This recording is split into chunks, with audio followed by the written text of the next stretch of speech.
안녕하세요. 저는 시댁의 막내 아들에게 시집을 간 한 아이의 엄마입니다. 이제 막 나이 60을 바라보고 있죠. 제가 이곳을 찾은 이유는요. 어쩌면 평범할지도 모르나 경험할 때마다 가슴 아픈 사연을 가지고 있기 때문입니다.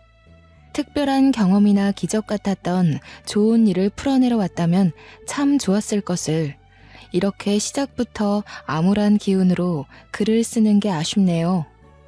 물론 지난 일이고 현재는 더없이 소중한 사람들과 행복한 나날들을 즐기고 있어서 홀로 그렇게 치유를 받는 중입니다. 그럼에도 불구하고 아픔이 있었던 구간 또한 저의 삶이었고 똑똑히 기억나는 한 일부가 아니겠습니까? 그래서 과거의 상처를 완벽히 잊는다기보단 조금 더 포용적인 마음으로 받아들이고 인정하는 게 맞지 않나 싶습니다. 제 이야기를 사랑하기 때문에 많은 이들에게 들려드리려고 찾아왔고 또 사연을 들려드림으로써 저는 그날의 일을 제대로 뉘우쳐보고 앞으로의 미래를 그려나가 볼까 합니다. 사연을 들어주시는 동안 청취자분들의 귀가 즐겁길 바라며 제 이야기를 들려드리겠습니다. 제 남편 집은 증조부 때부터 지방에 위치한 화훼단지에서 원예 농원을 운영하는 사람이었습니다. 그 농원은 대대로 물려져 시댁 쪽 남자 형제들에게만 애물단지처럼 전해진 건데요. 남편은 이남 일녀의 막내였는데 형님은 여자라는 이유로 아주버님은 일찍 돌아가시는 바람에 우리 남편이 농원을 물려받게 된 겁니다. 남편이 딱히 꿈이 있던 사람은 아니었습니다. 그럼에도 어쩔 수 없이 떠맡게 된 그 농원이 자기의 앞길을 막는다며 그렇게 툴툴거렸어요. 그러면서도 대대로 내려온 가보이다 보니까 차마 내치진 못했습니다. 워낙 얼굴 모르는 조상에서부터 전해져 내려온 거라 천벌받기라도 할까봐 겁이 났던 건지 그 정도의 배짱은 없었나 봅니다. 남편을 만나기 전 저는 이런 말로 표현하기 민망하지만 온실 속 화초처럼 자랐습니다. 가족들의 전적인 과잉보호 아래 취업을 하기 전까지 아무것도 모르는 순수 소녀로 컸죠. 내 입으로 말하기 뻘쭘한 소문이 하나 있는데 주위에서 저만 보면 사람들이 예쁘다고 연예인이냐며 물을 정도 외모가 수려한 편이었습니다. 이건 엄마를 닮았기 때문인 것 같아요. 엄마가 저처럼 어릴 때부터 이웃들의 눈독에 시달며 살았다고 했거든요. 그랬다 보니까 제게는 연애의 기회도 결혼의 기회도 굉장히 흔하고 많았습니다. 결혼하기 전부터 인기가 많았으니까요. 그런데도 불구하고 저는 모태솔로였습니다. 제가 과잉보호를 받은 몸이라고 했잖아요. 친정에서도 자매들 중 엄마를 유독 많이 닮은 저를 귀하게 키워서 특히 친언니가 저에게 접근하는 남자들을 모조리 쳐냈습니다. 친언니는 거의 제 보디가드 수준이었어요.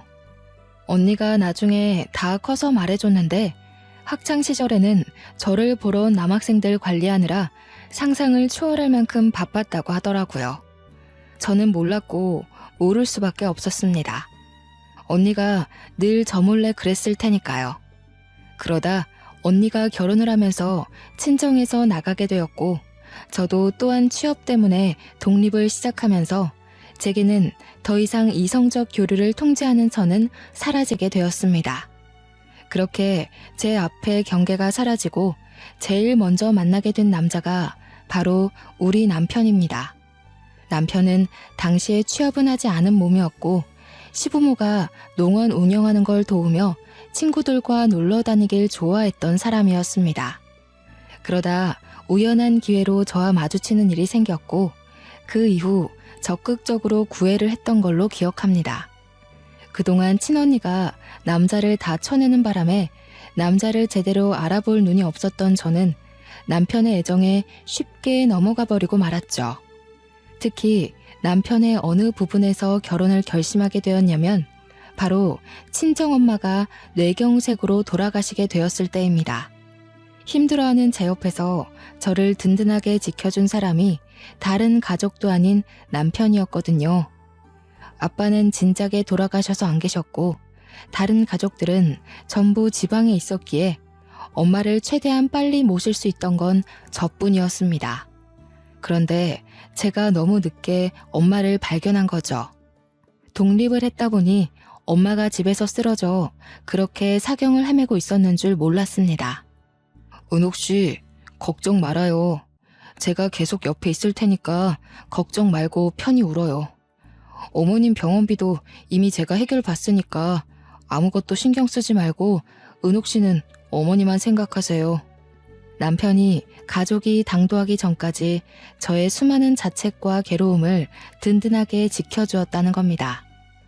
바로 이 점 때문에 남편과 결혼을 마음먹게 된 거죠. 이렇게 저를 살펴주는 사람과 결혼을 해야 한다고 당연하게 생각했습니다. 더 만나보지 않더라도 당시에 제 부모님을 이보다 더 신경 써줄 남자가 앞으로 없을 것 같다고 확신했거든요. 남편과 결혼을 하고 나서부터 저는 제 직장을 포기하고 남편과 같이 시부모 농원을 물려받았습니다. 저는 오히려 원래 하던 일보다 식물을 키우는 일에 더 재밌어서 만족스러웠어요. 남편의 것이 곧 제 것이기도 하기에 잘 키워서 더 번성하도록 만들고 싶었습니다. 제가 꽃을 이렇게나 좋아하는지 몰랐는데 남편 덕분에 적성을 찾은 셈이기도 했어요. 그래서 저는 원예 농원에서 공급받은 꽃들로 가까운 시내에 작은 꽃집을 따로 차렸습니다. 저랑 남편 사이에는 예쁜 딸 하나가 있었는데 우리 딸은 두 발로 걸어 다닐 수 있을 때부터 꽃 냄새를 맡고 컸어요. 그러니까 제가 늘상 딸을 데리고 농원과 꽃집만을 오갔다는 거죠. 농원의 식물들은 당연히 실하게 잘 컸는데 특히 저희 꽃집의 매상이 갈수록 좋아졌습니다. 민망하지만 그 이유가 다 저 때문이었어요. 저희 꽃가게 주위에는 IT 중소기업이 하나 있는데요. 제가 가게 바깥 꽃에 물을 주고 있으면 그곳으로 출근하는 회사원들이 저를 보고 몇 번씩 번호를 묻기도 했고 꽃집에 찾아와 꽃이 아닌 제 마음을 사려고 하는 남자들이 많았습니다. 물론 대개 저한테 딸이 하나 있는 걸 알고 금방 머쓱해하며 사과를 하지만 그럴 때마다 꽃 하나씩은 꼭 사서 돌아갔거든요.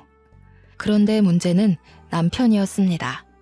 남편은 원래부터 노는 걸 좋아했던 사람이라 그런지 결혼하기 전만 해도 부지런했던 모습이 점차 본울굴로 돌아오기 시작하더라고요.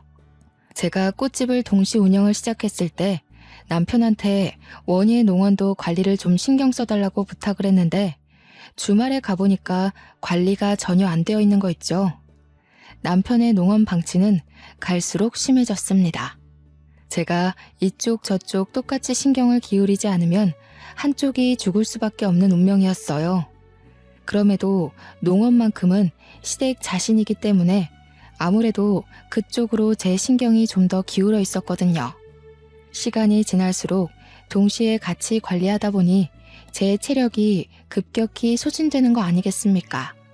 제 꽃집을 운영하기 힘들 만큼 농원이 관리가 안 되자 남편한테 결국 한 소리를 하게 되었습니다. 여보, 밖에서 사람 만나는 건 좋은데 할 일은 하고 나가서 일 봐야지. 이것 봐, 벌써 한 줄은 다 죽었잖아. 농원 안 온 지 오래됐지? 이게 우리 밥줄이나 마찬가지인데 신경 좀 써주면 안 돼? 신경 쓰고 있어. 내가 식물 다루는데 소질이 없어서 그런 거지. 실력이 없는 사람한테 자꾸 일 강요하면 일이 이 모양 이 꼴로 나는 거야. 엄마 아빠도 알면서 나한테 맡긴 거일걸? 놀기만 좋아하고 돈은 계속 필요했던 남편은 끝내 제 꽃집에서까지 현금을 빼가며 매상의 심각성을 전혀 자각하지 못했습니다. 그래서 좀 당해보라고 저녁 반찬들을 대폭 줄여버렸어요. 아니나 다를까 남편이 반찬 상태가 뭐 이러냐면서 투덜대더라고요. 말했잖아. 우리 밥줄 간당간당하다고. 농원 관리가 안 되는데 무슨 돈으로 고기 반찬을 올려? 다른 곳에 쓸 돈 많아서 반찬은 한두 개만 만들기로 했어.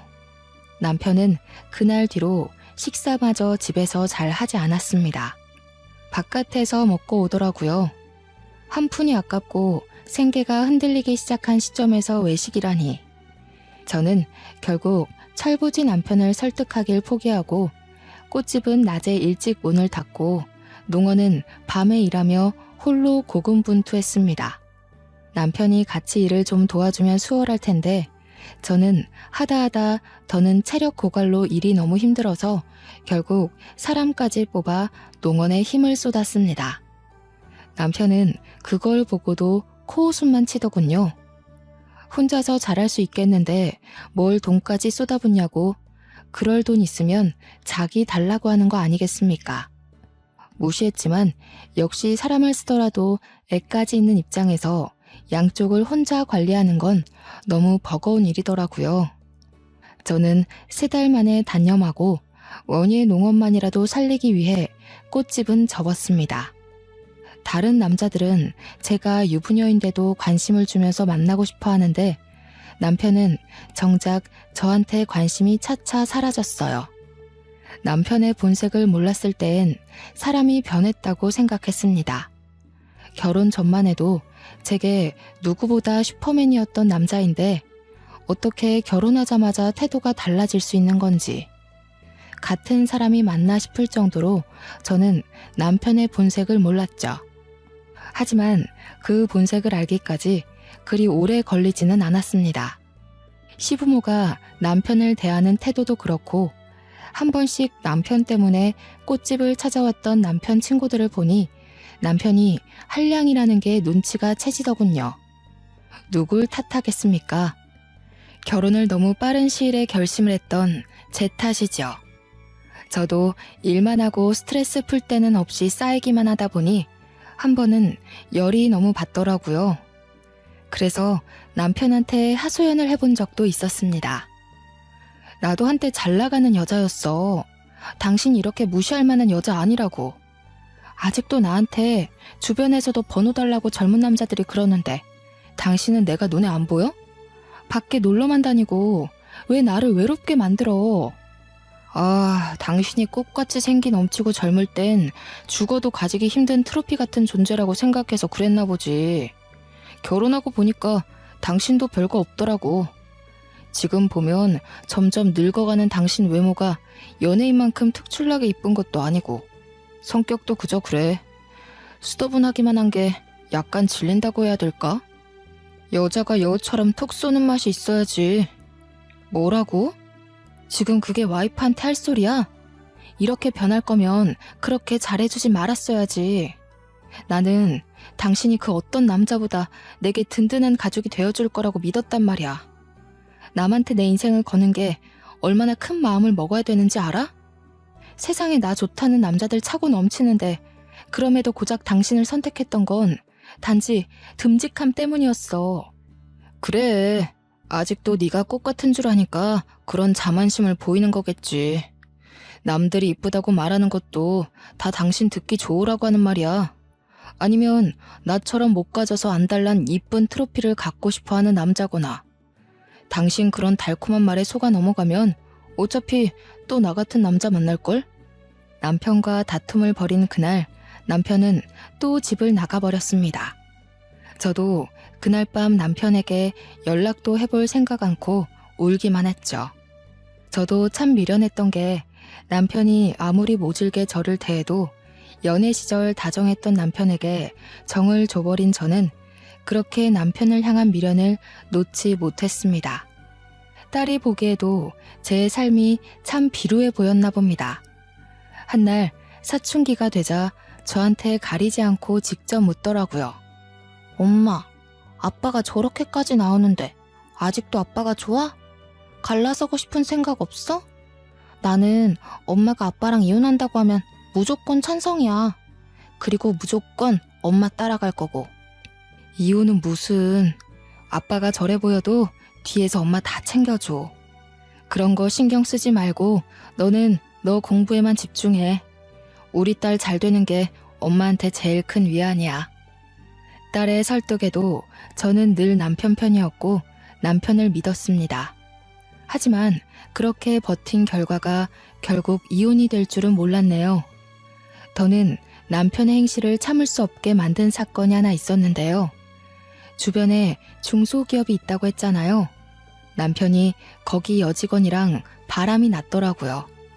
남편은 쪽팔린 줄도 모르고서 저한테 당당하게 이혼까지 요구를 했습니다. 그럼 나랑 우리 초이는? 당신한테 우리는 여태 뭐였어? 짐이었니? 어떻게 가족에 대한 생각을 눈꼽만큼도 안 할 수가 있어. 초이 앞에서 부끄럽지도 않아? 그러니까 초이 앞에서 더 망신당하기 전에 이혼하자고. 당신 내 얼굴 보면서 계속 살 수 있어? 딴 여자랑 지지고 볶는 거 다 알면서도 용서할 수 있어? 어차피 이렇게 살아봤자 우리 서로 속만 버릴 뿐이야. 조용히 갈라서자고. 그래도 저 혼자 이미 가족이 되어버린 남편을 믿고 소중히 생각하면서 참았는데 그동안 애쓰며 고군분투했던 수년이 통째로 날아가 버린 기분이었습니다. 어차피 제겐 소송할 돈도 없고 고심 끝에 제가 생각해낸 건 남편한테 합의 이혼해줄 테니까 시부모가 물려준 농원을 나한테 달라는 제안을 했습니다. 오히려 나야 좋지. 애물단지였는데 잘 됐네. 나중에 이 농원으로 딴 말하기 없기다. 초이한테는 미안하니 내가 양육비는 줄게. 초이 성인까지 1년도 안 남았으니까 그 정도는 그간의 정이라고 생각해도 될 것 같네. 남편은 집만 간단하게 챙기고서 빨리도 나가버렸습니다. 재산 분할 때문에 저 또한 집을 정리해야 했어요. 하교를 하고 돌아온 딸은 저한테 오히려 잘했다고 그날 틈만 나면 저를 안아줬습니다. 딸 앞에선 티를 안 냈지만 어떻게 아무렇지 않을 수가 있겠어요. 좀 많이 힘들었습니다. 그래서 딸 자는 사이 몰래 방을 나가 울기도 하였죠.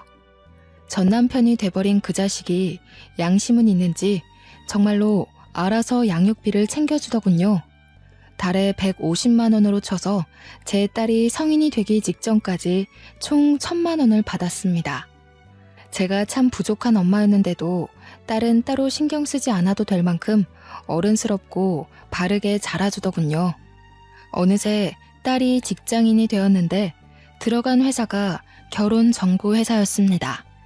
딸이 일을 시작한 지 얼마 안 되었다고 생각했거든요. 그런데 어느 날 거기서 결혼할 남자가 생겼다는 겁니다. 네 나이가 몇인데 벌써 결혼을 하냐고 했더니 정신없이 살아서 몰랐는데 딸이 벌써 29살이 되었더라고요. 농원 일 때문에 너무 바쁘게 살아 제 딸이 그새 30살을 앞두고 있는 줄도 몰랐습니다. 제가 절망에 빠지지만은 않고 나름 잘 힘내서 살아왔구나 싶은 걸 딸을 보고 느꼈네요. 우리 딸애가 얼마나 야무졌냐면 혼자인 저를 걱정해서 제게 대릴 사위까지 제안했지 뭡니까. 아유, 말도 안 되는 소리 하지 마라. 너희들 지내는데 불편하게 그 무슨 말이니. 혹시라도 정서방한테 그런 말해서 부담 주고 그러면 안 돼. 이미 남자친구는 오케이 했어. 시댁이랑은 아직 얘기해본 건 아닌데 남자친구 말로는 시댁 의견 신경 쓸 필요 없다고 하던데? 그냥 하는 소리지.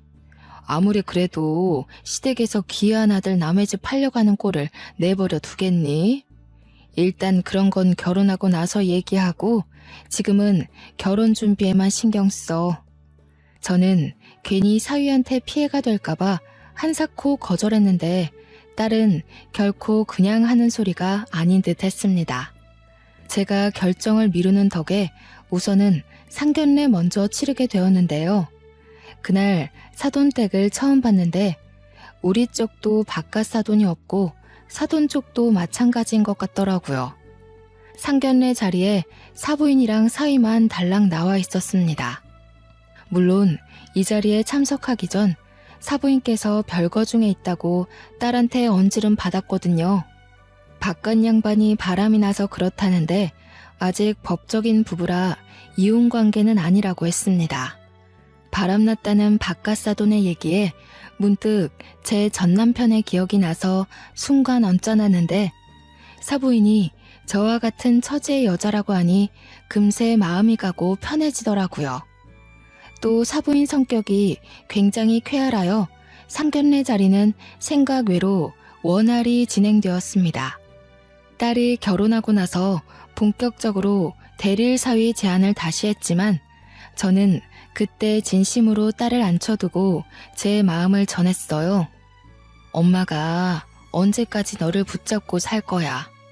엄마도 그만 엄마 인생 살고 너도 앞으로 네 가정을 위해서 네 인생을 꾸려가야지. 정 걱정되면 엄마 집에 일주일에 한 번씩 들려주면 되잖니. 그리고 사부인도 혼자던데 너희 둘 다 엄마한테 붙어있으면 사부인은 누가 봐줘? 내가 엄마를 두고 어떻게 혼자 가. 있던 사람이 없으면 그 빈자리가 얼마나 큰데. 옆에서 조잘대주는 사람 있어야 우리 엄마 기운내서 살아갈 사람이라는 거 내가 무엇보다 잘 아는데 어떻게 두고 가라고. 남편이 괜찮다고 했단 말이야. 같이 살면 안 될까? 엄마가 불편해서 그래. 딸이랑 사는 건 좋은데 아무리 딸이 사랑하는 사람이라지만 엄연히 남이지 않니. 마냥 아들 같다는 마음으로 24시간을 함께하는 건 좀 부담이 되네. 딸은 그제서야 제 제안에 납득을 하였습니다. 저와 떨어지는 것과 홀로 두는 걸 무척이나 속상해했지만 끝내 저의 뜻을 따라주었고 시댁으로 합가를 하게 되었죠. 그러자 딸이 그럼 남자라도 만나라고 자기 회사에서 최고로 좋은 남자 선별해 줄 테니까 맞선을 보라고 하는 거 아니겠습니까? 거절하면 또 엄마한테 붙어 살겠다고 할까봐 일단은 알겠다고 하고 딸을 진정시키느라 진땀 뺐어요. 그렇다고 딸이 정말로 남자를 소개시켜줄지는 몰랐습니다.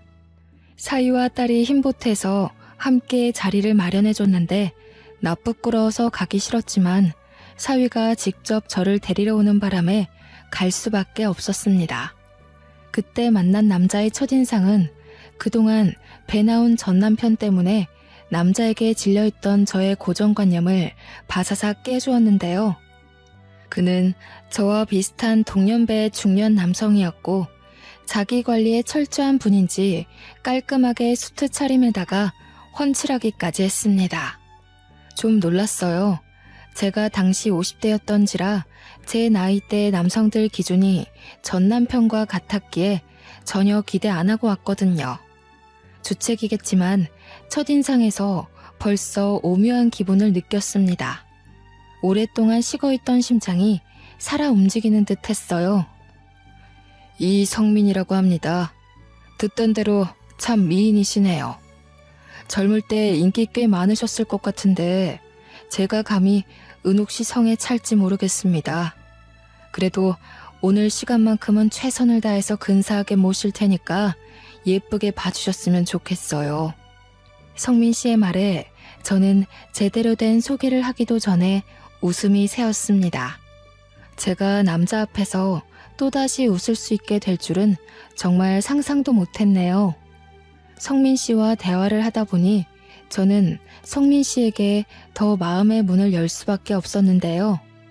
성민 씨가 이혼남이란 얘기는 사전에 들어서 알고 있었지만 저와 같은 상처가 있는 사람인지는 몰랐거든요. 전부인이 바람나는 바람에 이혼을 하게 되었고 전부인과 전부인의 상간남 때문에 하던 사업까지 망할 뻔했다고 하지 뭡니까.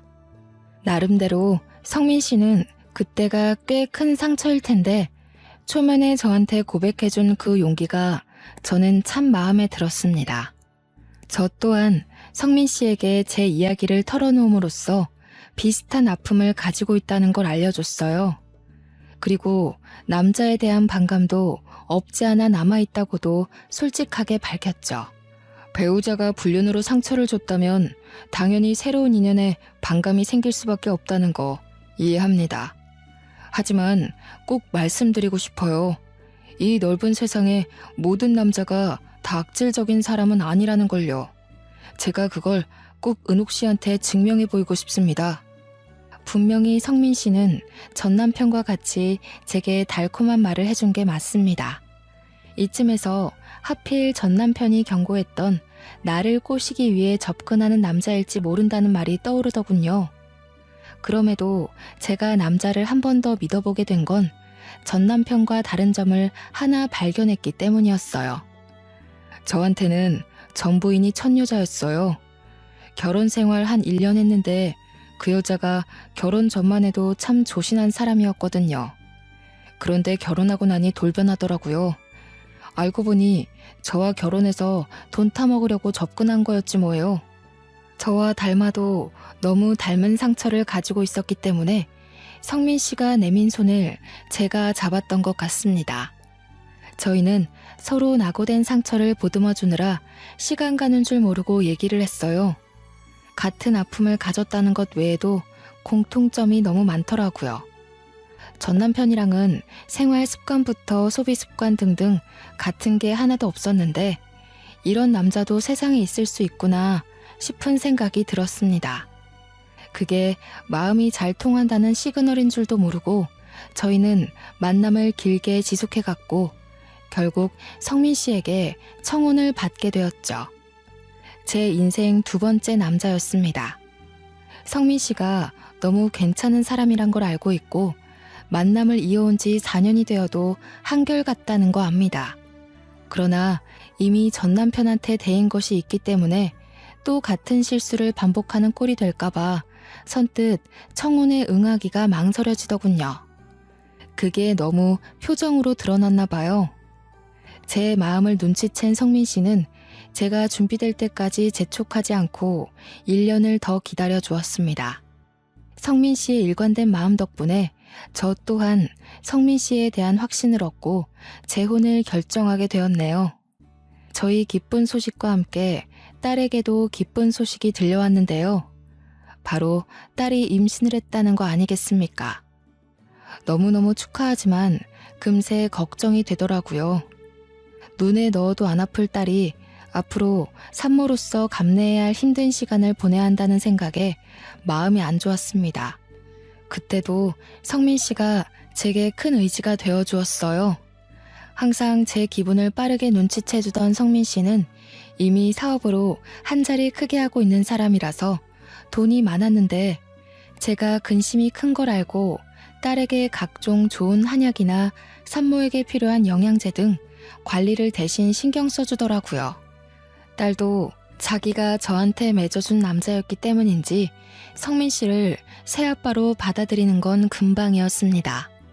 제가 봐도 둘은 어색함 없이 부녀 관계로 잘 적응해가고 있었어요.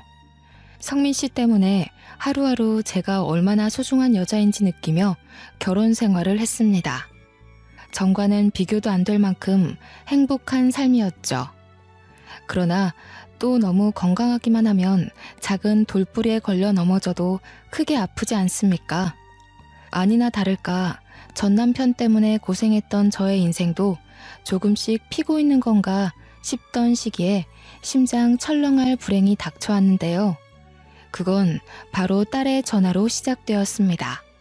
엄마, 어머님이 아무래도 남자 생겼나 봐. 애한테 자꾸 여자는 남자한테 대우받고 살아야 된다면서 이상한 소리를 하는 거 있지? 그것 때문에 요즘 미치겠어. 잠깐 애를 두고 주방에서 일도 못 봐. 돌아서면 남자 얘기를 하는데 아직 우리 애 5살이잖아. 뭐? 사부인이?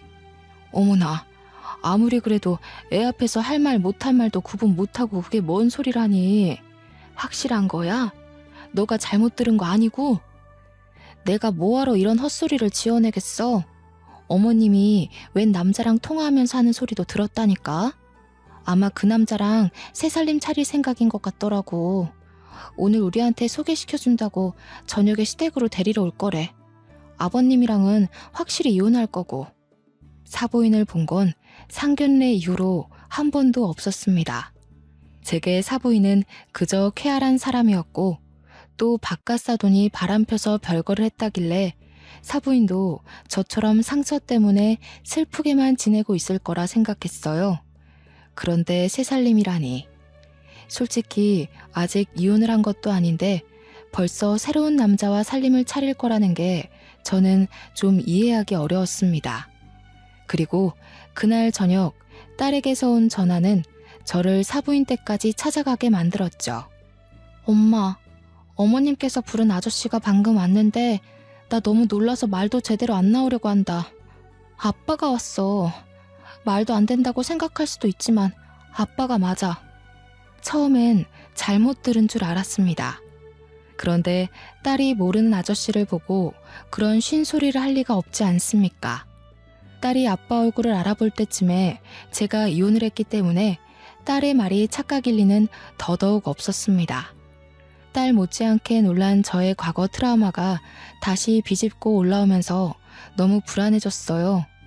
이걸 성민 씨에게 말하자 성민 씨가 먼저 나서서 저와 함께 당장 사부인 댁으로 향했습니다. 제가 집으로 들이닥치니 놀란 사부인이 영문도 모르고 서 있었는데 그 옆으로 정말 제 전남편이 함께 있는 거 아니겠어요? 내 인생으로 모자라 내 딸 인생까지 망치려고. 개벌은 남 못 주고 아직도 이런 짓 하면서 살았니? 네가 뭘 하고 살든 내 알 바 아닌데 양심이 있으면 우리 앞에 다시는 나타나지 말았어야지. 무슨 낯짝으로 다시 얼굴을 드러내? 저는 전남편한테 무작정 막말을 퍼부으며 제 딸을 보호했습니다. 그리고 그때 예상치 못한 일이 발생했는데요. 잠자코 저를 따라와줬던 성민 씨가 급발진하며 나서서 전남편의 멱살을 잡는 거 아니겠습니까? 너 이 자식, 네가 여기 왜 있어? 또 누구 인생 망치려고 여기서 나타나? 네가 은옥 씨 전남편이냐? 은옥 씨한테 상처 주면서까지 내 가정 파탄 내놓고 이제 와서 또 은옥 씨를 건드리겠다. 내가 너 다시 만나면 가만 안 둔다고 했지? 아씨 뭐야? 둘이 뭐야? 어쩌다가 이렇게... 나는 모르는 일이야. 두 사람이 이 집이랑 무슨 관련이 있는지도 모르고 온 거라고. 놀랍게도 제 전남편이 성민 씨의 전부인과 바람난 남자였더라고요. 성민 씨는 전남편을 상간남 소송과 사기죄로 고소하는 과정에서 얼굴 본 적이 있다고 했습니다. 전남편도 성민 씨의 얼굴을 보고 기억이 났는지 당황하면서 자기의 억울한 주장을 피력하더군요. 그러기도 잠시 금세 얼굴색 바꾸고는 뻔뻔하게 성민 씨와 저를 보고서 큰 소리로 비웃기 시작했습니다. 버림받은 처지끼리 들러붙어서 잘도 가정 이뤘나 보네. 초이는 어디에 내다 버렸대? 자식까지 버리면서 새 남자 만나고 싶었나 봐. 듣자 하니 전 남편은 당시 같은 공간에 있는 제 딸이 너무 훌쩍 커버려서 자기 친딸인지도 모르는 듯 했습니다. 몰라볼 수 있을 만큼 딸이 잘 자라주긴 했지만 그래도 자기 자식을 못 알아보고 헛소리하는 남편이 참 한심하더군요. 내가 당신처럼 몰상식한 부모인 줄 알아? 어디다 대고 나를 똑같은 취급해. 그러는 당신은 여태 못나서 아직도 부끄러운 줄도 모르고 또 상스러운 짓을 하고 있었어? 사부인도 실망입니다. 아직 이혼도 안 했다면서 저런 쓰레기 같은 남자를 만나서 살림 차릴 생각을 하다뇨. 제 딸이랑 손녀가 대체 뭘 보고 배우겠습니까?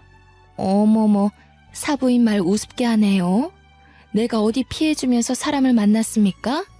사실상 나는 이미 이혼을 한 몸이에요. 이렇게 홀로 산 지가 몇 년인데 함부로 얘기하지 말아요. 그리고 내 며느리랑 손녀가 뭘 못 배운다는 건데요. 내가 무슨 실수를 했다고. 나는요, 내 딸한테 더는 추접한 사람들 보여주기 싫거든요. 이미 망한 제 첫 결혼을 보여주는 것도 죄스러운데 더는 이런 부정행위 알게 하고 싶지 않다고요. 시어머니란 사람이 나이 한참 어린 며느리 앞에서 대체 뭐 하는 짓입니까? 저와 사부인의 말다툼에 잠자코 듣고 있던 전 남편은 제 딸의 얼굴을 유심히 살피더니 두 눈이 떨리기 시작하더군요.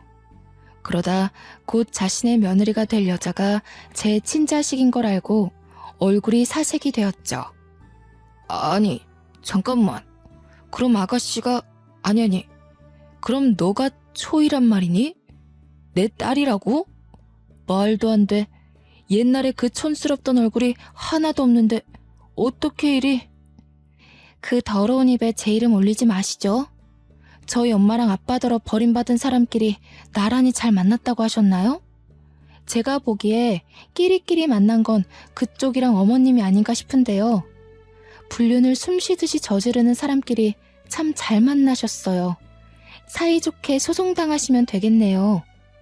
전 남편은 그대로 얼어붙었고 사부인은 소송이라는 말에 깜짝 놀라서 당황하는 것 같더니 곧 위자료 줄 돈이 없으니까 차라리 깜빵 보내라면서 우리한테 줄 돈 같은 거 없다고 떵떵거리더군요. 불륜이란 증거가 없다고 배째라는 식으로 말하고 있었습니다. 우기는 게 얼마나 전 남편과 똑같던지 웃음도 안 나왔어요. 증거가 있으면 소송하긴 편하겠다고 생각했는데 그 순간 듣고 있던 딸이 자기 시모에게 알겠다고 말하고 혹시 몰라서 몰래 휴대폰으로 녹음하고 있었다며 대담한 기질을 발휘해놨지 뭡니까. 심지어 그 목소리 녹음해놓은 걸 급하게 오고 있는 사위한테 발송했다고도 했습니다. 그래서 한바탕 난장판이 끝나가던 와중 사위가 도착해 또 한 번의 전쟁이 일었는데요. 사위 입에서 저는 제 사연보다 더한 사연을 듣게 되었습니다. 어머니, 너무 실망입니다. 정말 제가 모를 거라고 생각하셨어요? 자식들한테 아버지를 바람핀 불륜남 이미지 만들어 놓고 본인은 평생 떵떵거리고 살고 싶었나 본데 실패하셨네요. 며칠 전에 아버지한테서 연락받았습니다. 어머니가 불륜녀였다면서요? 어떻게 10년 넘게 저한테 거짓말을 하실 수가 있어요? 뭐라고? 네가 그 양반이랑 어떻게 연락을 했다는 거야? 그 양반한테 내가 니들 앞에 나타난 일 없게 하라고 돈까지 줬는데?